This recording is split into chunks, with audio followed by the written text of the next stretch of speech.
ಈ ನೀರಾವರಿಯನ್ನ ಸೌಲಭ್ಯನ ಒದಗಿಸಲಿಕ್ಕೆ ಈಗಾಗಲೇ ಆಗಿದೆ. ಇದಲ್ಲದೆ ಇಬ್ಬರ್ಗಿ ಬ್ಯಾರೇಜ್ ಕೆಳಭಾಗದಲ್ಲಿ 60 ಕೋಟಿ ರೂಪಾಯಿ ಬ್ರಿಡ್ಜ್ ಕಾಮಗಾರಿಯನ್ನು ಕೂಡ ಈಗಾಗಲೇ ಪ್ರಗತಿಯಲ್ಲಿದೆ. ಹಿಂಗೆ ಇವತ್ತು ನೀರಾವರಿಗೆ ನಾವು ಅತಿ ಹೆಚ್ಚು ನೀರನ್ನು ನಾವು ಕೊಡ್ತಾ ಇದ್ದೇವೆ. ಏನೋ ಇವತ್ತು ಎಥೆನಾಲ್ ಮತ್ತು ಅನೇಕ ವಿದ್ಯುತ್ ಶಕ್ತಿ ಯೋಜನೆ ಇವೆಲ್ಲ ಕೂಡ ಬಂದಿರೋದ್ರಿಂದ ರೈತರು ಕೂಡ ಒಳ್ಳೆ ದುಡ್ಡು ಸಿಗ್ತಾ ಇದೆ. ಆದರೆ ನಿಮ್ಮ ಬದುಕನ್ನ ಸರಿಯಾದ ರೀತಿಯಲ್ಲಿ ನೋಡ್ಕೊಳ್ಳಿಕ್ಕೆ ನೀವೆಲ್ಲ ಕಾರ್ಯಕ್ರಮವನ್ನ ನೀವು ರೂಪಿಸಬೇಕು. ಈ ವರ್ಷ ಸಿದ್ದರಾಮಯ್ಯ ನೇತೃತ್ವದ ಸರ್ಕಾರ ಬಹುಶಃ ಇಡೀ ರಾಜ್ಯದ ಇತಿಹಾಸದಲ್ಲಿ 4 ಲಕ್ಷ ಕೋಟಿಗಳಿಗೂ ಹೆಚ್ಚು ಕೋಟಿ ಒಂದು ದಾಖಲೆ ಬಜೆಟ್ ಅನ್ನ ನಾವು ಮಂಡಿಸಿದ್ದೇವೆ. ಬಹುಶಃ ಇತಿಹಾಸಕ್ಕೆ ಒಂದು ದೊಡ್ಡ ಪುಟಕ್ಕೆ ನಮ್ಮ ಸಿದ್ದರಾಮಯ್ಯನವರು ಸುಮಾರು 16 ಬಜೆಟ್ ಅನ್ನು ಮಂಡಿಸಿ ಇವತ್ತು ಸೇರಿ ಈ ರಾಜ್ಯಕ್ಕೆ ಒಂದು ದೊಡ್ಡ ಕೊಡುಗೆಯನ್ನ ಕೊಟ್ಟಿದ್ದಾರೆ. ಇದನ್ನೆಲ್ಲ ನಾವು ಬಳಸಿಕೊಂಡು ಹೆಮ್ಮರವಾಗಿ ಎಲ್ಲ ವರ್ಗದ ಜನರಿಗೆ ಒಂದು ವಿಶ್ವಾಸ ಇರಲಿ. ನಮ್ಮ ಕಾಂಗ್ರೆಸ್ ಸರ್ಕಾರ ಜಾತಿ ಮೇಲೆ ರಾಜಕಾರಣ ನಾವು ಮಾಡೋದಿಲ್ಲ, ನೀತಿ ಮೇಲೆ ನಾವು ರಾಜಕಾರಣ ಮಾಡ್ತೀವಿ, ಸಿದ್ಧಾಂತದ ಮೇಲೆ ನಾವು ರಾಜಕಾರಣ ಮಾಡ್ತೀವಿ. ಈ ಒಂದು ಸಹಕಾರ ತತ್ವ ಏನಿದೆ, ಈ ಒಂದು ಸರ್ವರಿಗೂ ಸಮಬಾಳು ಸಮಪಾಳು ಏನಿದೆ, ಅದು ನಮ್ಮ ಪಕ್ಷ ಮತ್ತು ನಮ್ಮ ಸರ್ಕಾರದ ಮೂಲ ಸಿದ್ಧಾಂತ. ಈ ಸಂವಿಧಾನವನ್ನು ರಕ್ಷಣೆ ಮಾಡಿಕೊಂಡು ಸಂವಿಧಾನದಲ್ಲಿ ಏನು ನಮ್ಮ ಹಿರಿಯರು ನಮಗೆ ಮಾರ್ಗದರ್ಶನ ಕೊಟ್ಟಿದ್ದಾರೆ ಅದನ್ನ ಗಮನದಲ್ಲಿ ಇಟ್ಕೊಂಡು ನಾವು ಕೆಲಸವನ್ನ ಈ ಸಂದರ್ಭದಲ್ಲಿ ನಾವು ಮಾಡ್ತಾ ಇದ್ದೇವೆ.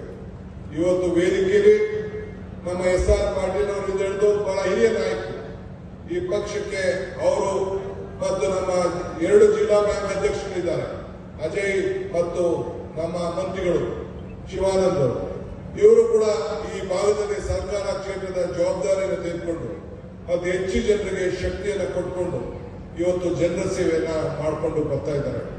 ಸೊ ಅದರಿಂದ ಈ ಸೇವೆಯನ್ನ ಮಾಡ್ತಾ ಇದ್ದ ಎಲ್ಲ ನಾಯಕರುಗಳನ್ನ ಸ್ಮರಿಸ್ಕೊಳ್ಬೇಕಾದವು ನನ್ನೆಲ್ಲರ ಕರ್ತವ್ಯ. ಆದ್ರಿಂದ ನಿಮಗೆ ನನ್ನ ಮೇಲೆ ವಿಶ್ವಾಸ ಇರಲಿ, ನನಗೆ ಆತ್ಮವಿಶ್ವಾಸ ಇದೆ.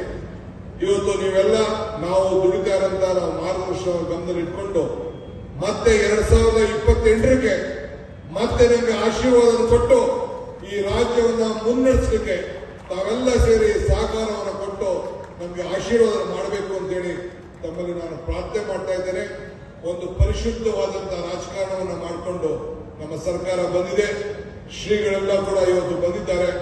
ಅವರು ಕೂಡ ನಿಮ್ಮೆಲ್ಲರ ಸದಸ್ಯರಿಗೆ ಇವತ್ತು ಆಶೀರ್ವಾದ ಮಾಡಲಿಕ್ಕೆ ಇವತ್ತು ಶಕ್ತಿ ತುಂಬಲಿಕ್ಕೆ ಬಂದಿದ್ದಾರೆ. ನಾವು ಭಾಷಣ ಮಾಡಲಿಕ್ಕೆ ಬಂದದ್ದಲ್ಲ. ನಿಮ್ಮ ಜೊತೆ ಬಾಗಲಕೋಟೆ ಮಹಾಜನತೆ ಜೊತೆಲಿ ಈ ಬ್ಯಾಂಕಿನ ಎಲ್ಲ ಸದಸ್ಯರಲ್ಲಿ ನಾನು ಕೂಡ ಈ deputy chief minister DK Shivakumar ಇದ್ದಾರೆ ಅಂತ ಹೇಳಲಿಕ್ಕೆ ನಾನು ಬಹಳ ಸಂತೋಷದಿಂದ ಇಲ್ಲಿಗೆ ಬಂದಿದ್ದೇನೆ. ಆದ್ದರಿಂದ ಬಂಧುಗಳೇ, ಇವತ್ತು ತಾವೆಲ್ಲ ಈ ಸಹಕಾರ ಕ್ಷೇತ್ರವನ್ನು ಉಳಿಸಬೇಕು, ಈ ಬ್ಯಾಂಕ್ ಅನ್ನು ಉಳಿಸಬೇಕು. ಇಡೀ ನಮ್ಮ ಬದುಕಿನಲ್ಲಿ ಸಹಕಾರ ತತ್ವದಲ್ಲಿ ನಾವೆಲ್ಲ ಬೆಳಿಬೇಕು. ಕುಟುಂಬದಲ್ಲಿರ್ಬೋದು, ಹೊರಗಡೆ ಇರ್ಬೋದು, ಈ ಸಹಕಾರ ಕ್ಷೇತ್ರ ಬಹಳ ಮುಖ್ಯ. 1940ರಿಂದ ಏನು ಹಿರಿಯರು ಇಲ್ಲಿವರೆಗೂ ಕೂಡ ಈ ಬ್ಯಾಂಕ್ ಅನ್ನ ನಡೆಸ್ಕೊಂಡು ಬಂದಿರೋದು ಅಷ್ಟು ಸುಲಭವಾದ ಕೆಲಸ ಅಲ್ಲ. ಶುದ್ಧವಾದಂತ ಆಡಳಿತ ಇದ್ರೆ, ಮಾರ್ಗದರ್ಶನ ಇದ್ರೆ, ಈ ನ್ಯಾಯಕತ್ವ ಇದ್ರೆ ಮಾತ್ರ ಇಷ್ಟು ದೊಡ್ಡದಾಗಿ ಬೆಳೆದಕ್ಕೆ ಸಾಧ್ಯ. ಆದ್ರಿಂದ ಸಂಪತ್ತನ್ನು ಹಂಚಬೇಕು, ಅಧಿಕಾರವನ್ನು ಹಂಚಬೇಕು. Sharing and caring of the secrets of living ಅಂತೇಳಿ ನನಗೆ ಅದರ ಮೇಲೆ ಬಹಳ ನಂಬಿಕೆ ಇದೆ. ಇವತ್ತು ನಮ್ಮ ನಂದಿನಿ ಹಾಲು ಇಡೀ ರಾಷ್ಟ್ರದಲ್ಲೇ ಯಾವ ರೀತಿ ಹೆಸರನ್ನ ಪಡೆದಿದೆ ಅಂದ್ರೆ ರೈತರಿಂದ, ರೈತರ ಬದುಕಿನಿಂದ. ಸಿಲ್ಕು ಮಿಲ್ಕು ನಮ್ಮ ಭಾಗದಲ್ಲಿ ಇವೆರಡೇ ನಮ್ಗೆ ಆಧಾರ ಸ್ತಂಭ. ನಿಮ್ಗೆ ಹೆಂಗೆ ರೇಷ್ಮೆ ಹಂಗೆ. ಇನ್ನೊಂದು ನನ್ಗೆ ಬಹಳ ಸಂತೋಷ, ಉತ್ತರ ಕರ್ನಾಟಕದಲ್ಲೂ ಕೂಡ ಈಗ ರೇಷ್ಮೆ ಬೆಳೀಲಿಕ್ಕೆ ಬಹಳ ಪ್ರಾರಂಭವನ್ನು ಮಾಡಿದ್ದಾರೆ. ಬೆಳೀರಿ. ರೇಷ್ಮೆಯಲ್ಲೂ ಕೂಡ ಅತಿ ಹೆಚ್ಚು ಆದಾಯ ಇವತ್ತು ಚೈನಾದಿಂದ ಇಂಪೋರ್ಟ್ ಕಡಿಮೆ ಆದ್ಮೇಲೆ ರೇಷ್ಮೆ ಕೂಡ ಒಳ್ಳೆ ಬೆಲೆ ಇದೆ.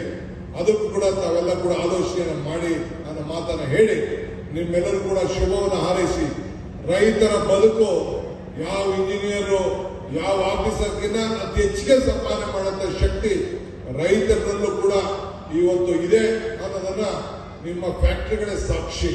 ಇದನ್ನ ತಾವು ಉಳಿಸ್ಕೊಂಡು ಬೆಳೆಸ್ಕೊಂಡು ಹೋಗ್ಬೇಕು ಅಂತೇಳಿ ಪ್ರಾರ್ಥಿಸಿ ನಿಮಗೆ ಶುಭವನ್ನು ಹಾರೈಸಿ ನಾನು ನಮ್ಮ ಯೂತ್ ಕಾಂಗ್ರೆಸ್ನ ಮಾಜಿ ಅಧ್ಯಕ್ಷರಂತ ನಲ್ಪಟ್ರವರು ನಿಮ್ಮನ್ನೆಲ್ಲ ಅವರು ಕೂಡ ಬಹಳ ಆಸೆಯಿಂದ ಈ ಭಾಗಕ್ಕೆ ಬರಬೇಕು ಅಂತೇಳಿ ಬಂದರು. ನಮ್ಮ ಜಿಲ್ಲೆಯ ಎಲ್ಲ ನಾಯಕರುಗಳು ಕೂಡ ರಾಜ್ಯದ ಮಟ್ಟದ ನಾಯಕರುಗಳು ಇವರೆಲ್ಲ ಕೂಡ ಬಂದು ಈ ಕಾರ್ಯಕ್ರಮದಲ್ಲಿ ಭಾಗವಹಿಸೋದಕ್ಕೆ ಅವರೆಲ್ಲರೂ ಕೂಡ ಶುಭವನ್ನು ಹಾರೈಸಿ ಮುಖ್ಯವಾಗಿ ಈ ಸಂಸ್ಥೆಯ ಸಹಕಾರ ಸಂಘದ ಈ ಬ್ಯಾಂಕಿನ ಆಡಳಿತ ಮಂಡಳಿಗೆ ಮತ್ತು ವಿಶೇಷವಾಗಿ ನನ್ನ ಯುವ ಮಿತ್ರ ರಾಹುಲ್ ರಂಗಲಾತಿ ಅವರಿಗೆ ಅಭಿನಂದಿಸಿ ಮತ್ತು ನಮ್ಮ ಆನಂದ್ ನ್ಯಾಮಗೌಡರು ಅವರು ಕೂಡ ಅವರ ಅವಧಿಯಲ್ಲಿ ಒಂದು ಉತ್ತಮವಾದಂತಹ ಕೆಲಸವನ್ನು ಮಾಡಿ ನಿಮ್ಮ ಸೇವೆಯನ್ನ ಮಾಡಿಕೊಂಡು ಬಂದಿದ್ದಾರೆ. ಅವರು ಕೂಡ ಈ ಸಂದರ್ಭದಲ್ಲಿ ಶುಭವಾಗಲಿ ಅಂತ ಹಾರೈಸಿ ನನ್ನ ಮಾತನ್ನು ಮುಗಿಸ್ತೇನೆ. ಜೈ ಹಿಂದ್, ಜೈ ಕರ್ನಾಟಕ.